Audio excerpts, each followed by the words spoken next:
Hello and welcome to the NBA Minutes to Win It podcast. I'm Big Italy 42. He's Jason Gilbo at JGilbo11. And of course, we're talking about tonight's huge 13-game slate. Lots of options and a few injury concerns. Not a whole lot of huge injury concerns, but we'll kind of run through those for you here. We got John Wall is expected to play. Injured his ribs late in the game last time out. He's the guy that doesn't look like there's any concern that he won't play. But Damian Lillard is out. So that means that once again, love him or hate him, Tim Frazier is going to be a very popular value play. Played nearly the entire game last time out, or he did play the 48 minutes last time out. Did have 5 turnovers and 5 fouls, but 12, 7, and 7 at close to minimum salary. As long as Lillard is out, especially if McCollum's also out, he's going to be forced to play big minutes, and he's also got a very, very good matchup. Yeah, definitely a lot better matchup than last time against Atlanta, so I'm not going to expect similar numbers, but I think I wouldn't be surprised if he does hit, along those lines for fantasy points tonight. And I think he's probably going to be the most popular play on the board. Yeah, absolutely. And then another guy who's dealing with an injury, Darren Williams, said he hurt a pop, got a hamstring injury. He's not going to play. So bump up guys like J.J. Barea and Devin Harris is also questionable. So Draymond Felton, J.J. Barea, both guys could be forced to play huge minutes if Harris also sits out in this one. So I know you had mentioned Barea as a guy that you would point it out if Harris sits, and I'm definitely on board with that one too.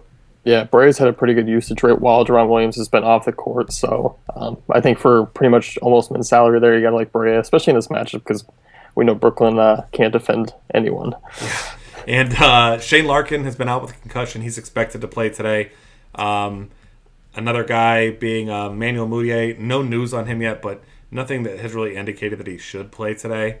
And then Tony Wroten is also going to be out, so you can bump up the rest of the Philly guards there. Although, well, it's a fine matchup. You still don't love them. I mean, Isaiah Canaan, T.J. McConnell, Kendall Marshall get a couple minutes as well, but I still don't love any of those guys on a 13-game slate, though.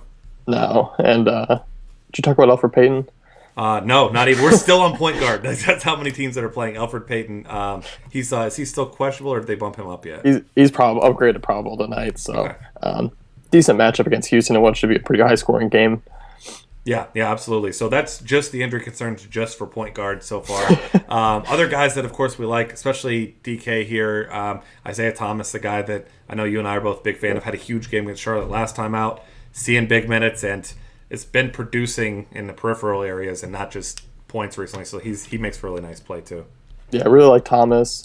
We both like the Suns backcourt there with Brandon Knight and Bledsoe. And a guy I like still is Michael Carter Williams. I guess you can call it a revenge game still, but I mean he's had quite a few revenge games against him already. So still sitting in that mid range where I really like his upside. Yeah, definitely. And then also the New Orleans backcourt in a good spot, Yeah. Likely against a bunch of backups, especially if CJ McCollum sits. Both Drew Holiday and Tyreek Evans, both guys are in play. The Lakers backcourt could be an interesting one. Kobe Bryant did play last night, played a lot of minutes. No indication that he's not going to play, but possible that maybe he sees a little bump down in minutes. So guys like Lou Williams, Jordan Clarkson, even D'Angelo Russell, those guys are all in play. And a game that they're huge underdogs, but it's got a decent total. And, I mean, someone's going to have to continue to play guard until the final whistle. So you got to imagine they're going to get some value out of this backcourt here. Yeah, especially all just being so young and trying to get experience. I mean, there's really nobody else behind those three guys that are going to get more minutes just because of a blowout. So I think they're a pretty safe play. And just saw CJ McCollum is playing tonight. Oh, perfect timing on that one. Yeah. So don't have to worry about that. But definitely Tim Frazier is still going to see some minutes. Yeah. Plenty of minutes there at point guard. Shooting guard here, of course, Bradley Beal's still out. CJ McCollum, you just mentioned, is going to play.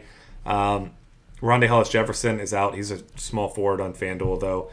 Gary Neal's the guy who's questionable for tonight. You weren't playing him anyway. That just might mean a few more minutes for the other guys in that backcourt. So if we're looking at top options, we already kind of mentioned Eric Bledsoe. He's going to play his upper 30s, maybe even more minutes if the game's close. Denver, not good against guards. I mean, neither is Phoenix, but this game could easily be the highest scoring game of the night.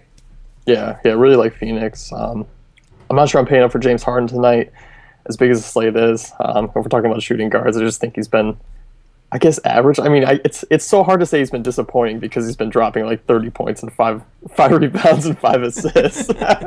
Yeah, I mean, he certainly has upside still, but like you said, I mean, it is a 13-game slate, so there's a couple other guys that are in the 10K plus range or around there that we definitely like a little bit more.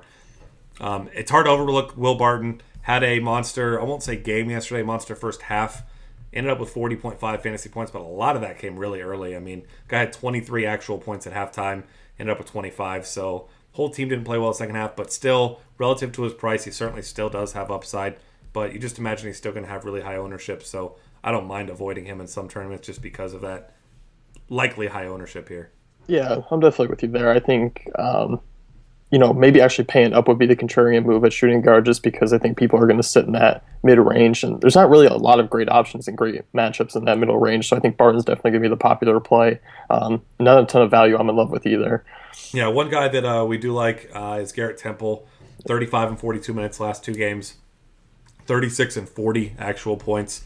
Like we said, John Wall likely to play, but if for some reason he didn't play, Garrett Temple probably play a little bit more point guard as well, so definitely a guy to consider as a fill-in either way, even if John Wall definitely goes, because it's not a great matchup against Memphis, but if he's going to be locked into 30-plus minutes, he's certainly a guy that you consider. But his status might be a little bit contingent on what happens with Gary Neal. Probably if Gary Neal plays, then he probably won't see quite as many minutes.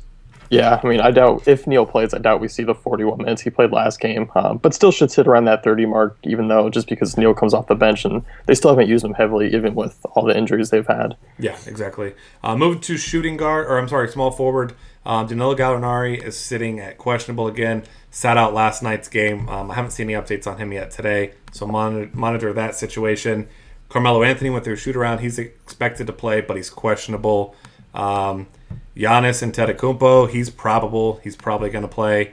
Otto Porter listed as doubtful. He's probably not going to play. Harrison Barnes likely not going to play either. So there's all the injury concerns. Now we can actually talk about the people who are going to play. And I know you're a big fan of Paul George tonight, and it's hard not to be. Huge, biggest total on the board. Did have that awful game against the Spurs, but his down games before that were mid-30s to 40 points for the most part. And now under 9K against a team that does not defend really anyone particularly well at all. He certainly has big-time upside in this one, and he's not priced up with the other superstars right now. Yeah, I mean, he got the Kawhi treatment last game, and anyone who's facing Kawhi gets a pass from me for a bad game. So 8,900 on DK, I mean, I love his price. I love the upside in this matchup, and Indy with one of the higher team totals tonight. Obviously, with Paul George's usage rate over 30%, you got to expect he's going to be a big part of it. Yeah, absolutely. Other guys to consider, of course, LeBron James, Kevin Durant. You know the drill with those guys. Both teams double-digit favorites, but both guys certainly still in play. Those guys can put up monster numbers, even if only in three quarters. And then, of course, your value plays. Matt Barnes been seeing mid-upper 30s in minutes and being productive. Omri Caspi hasn't been quite as consistent as Barnes, but we mentioned that huge total there. So he's certainly a guy that you want to consider also. Yeah, definitely like those. Gordon Hayward still consistently getting done. The guy's been hovering right around 30 fantasy points, but showing upside of about 40 there. Had that one bad game where he got the Kawhi treatment. So, he's still in play. I mean, he played pretty well against Golden State in the first matchup, and he's been a big part of the offense lately. Yeah, Kawhi in his quest to become the best basketball player of all time is out here wrecking all the other good players. So, obviously far down the road, but he's certainly making his strides there. As far as other small forwards go, there's not a whole lot that really stands out. I mean, Jeremy Grant got the start last time out. He's played over 27 minutes in 4 of his last 5 games, but just not a very productive player. So, especially on a 13-game slate, I don't care if he's starting. There's no way I'm playing him. Yeah, I'm with you there. I think Tobias Harris may be another tournament option tonight. Finally seeing more minutes. He's played 30 minutes in the last 5 games there, and he's averaging 32 DraftKings points. He's played Houston once already this season, but only played 20 minutes. That's back when we had no clue what was going on for minutes in that Orlando rotation. He scored 26 DraftKings points in 20 minutes, so still pretty good on a fantasy points per minute basis. Yeah, absolutely. Power forward now. Julius Randle did tweak his ankle last night. He's questionable for tonight. Possible that he sits out. If he does sit out, an already ugly situation for the Lakers gets even uglier. I suppose you'd see guys like Larry Nance and Brandon Bass get more run. And Brandon Bass actually had a really nice game last night. 29 fantasy points in 31 minutes. So neither one's going to have a good matchup. Obviously, you'll be facing off against Serge Ibaka for the most part. But definitely could be some value to open up from that. Amir Johnson's a power forward on DraftKings, center on FanDuel. He's out, so Jared Solinger sat out the last game, but he's expected to play tonight. So Kelly Olynyk definitely going to get himself a nice bump for your Boston Celtics there. Yeah, he's going to be the one who gets the biggest boost there from that injury news, and you could probably knock down David Lee just a little bit. Didn't play too many minutes last game either. They had a pretty deep rotation still with Zeller slipping in there, but Olynyk definitely your safe bet in that situation. Yeah, and then as far as top guys go, Draymond Green continues to have somehow among all the players in the NBA one of the best floors and one of the best ceilings at the same time. And at $9,000 and you're facing Utah, your big favorite, probably a guy that's going to go fairly under or overlooked tonight. But I love Draymond Green and the floor he provides. I mean, he's been very close to a triple-double seemingly every single night, even the times that he has got it. Had one 2 games ago. Last game fell two assists and 1 rebound short. I mean, the guy just does everything. And I absolutely love him, especially on a 13-game slate, him being $9,000. You just don't imagine many people on a 14-point spread are going to go and search out Draymond Green. So I know you agree he's a great GPP play tonight. Yeah, definitely one of my favorites. And I think, with the blowout factor looming, he still plays big minutes in blowouts. I think that's why I really like him. You don't like Curry so much in blowouts where he takes a backseat in the offense a little bit and kind of takes a break. But Draymond Green just continues to go out there and runs the show. So, definitely he's one of my favorite plays every night.